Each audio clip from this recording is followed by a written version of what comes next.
comme toutes les semaines, ça se passe le vendredi après-midi où on vous décrit un thème. Ici, cette semaine, c'est le thème config pour jouer à Ratchet & Clank en 1440p 60 fps ou en 4K 30 fps dans un budget de 1500 € sans le montage par l'atelier et sans Windows. Cette semaine, c'est HipBike qui a été sélectionné par nos équipes. Et donc, on va pouvoir faire une review un petit peu complète de cette configuration.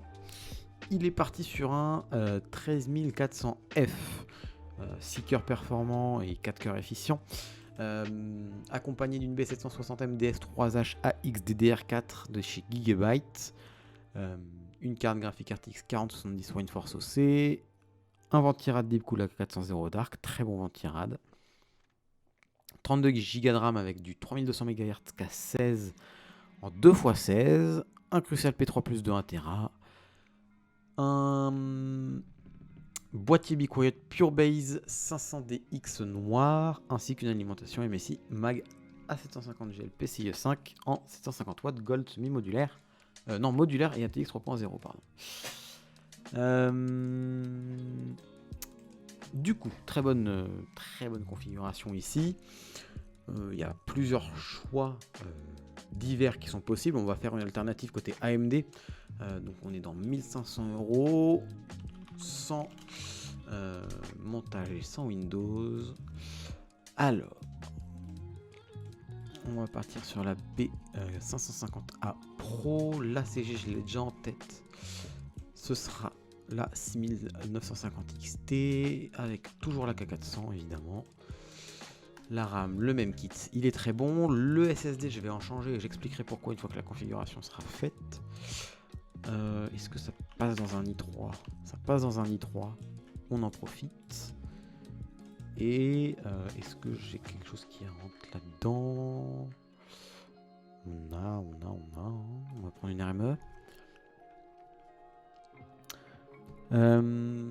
Alors, pour toutes les petites questions, évidemment, je répondrai juste après la config de la semaine. Ici, on peut même aller chercher un KC3000 de 1TB, c'est très bien. On a encore un peu de budget.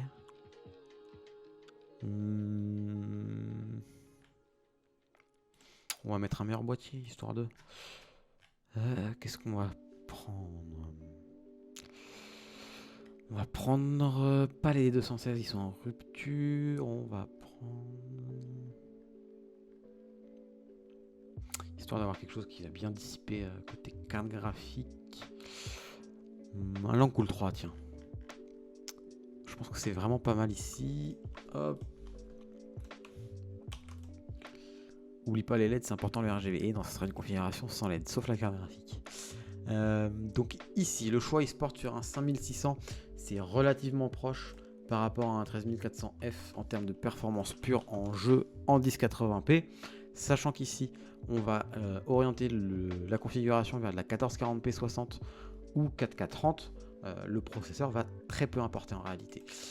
On l'associe à une B550A Pro de chez MSI. Voilà, carte mère classique qui tiendra sans aucun souci.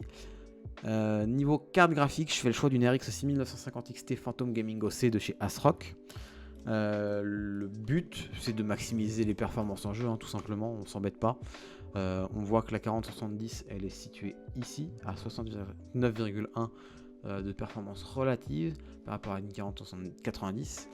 Là où la 6950 XT, c'est 82,4. Donc on est à 20-30% de plus côté 6950 XT pour à peu près le même prix. Évidemment, je pense qu'il avait fait ce choix vis-à-vis de la disponibilité du produit. Mais bon, là, je triche un peu en vous soumettant cette option-là. Niveau ventirad, c'est le même, mais dans le coloris classique pour rentrer dans le budget. La RAM, c'est le même kit. Le SSD, on en change. Le P3+, c'est un SSD qui ne dispose pas d'un cache des RAM, là où celui-ci en dispose d'un, et ça va permettre de stabiliser un maximum votre système d'exploitation en plein usage, notamment quand vous allez télécharger des gros fichiers, des gros jeux, où ça va compter d'avoir un cache des RAM. Donc je préfère toujours en mettre un, au moins on est sûr d'être au maximum des performances systématiquement. Au niveau du boîtier, un Lianli Langcool 3 noir. Évidemment, on pourrait prendre un boîtier beaucoup moins cher, comme un Zalmany 3 Neo, mais bon, là on essaie de remplir le budget. Et donc ce Lancool 3, très très bon boîtier, qui vaut son prix, hein, très très fonctionnel, facile à monter, pas mal de configurations possibles avec, vitres sur charnière, etc. Au niveau de la lime, une Corsair RM1000E ATX 3.0 modulaire semi-passive. L'intérêt, c'est de pouvoir supporter la 6950 XT qui consomme nettement plus que la 4070. Je pense qu'on passe facilement du simple au double.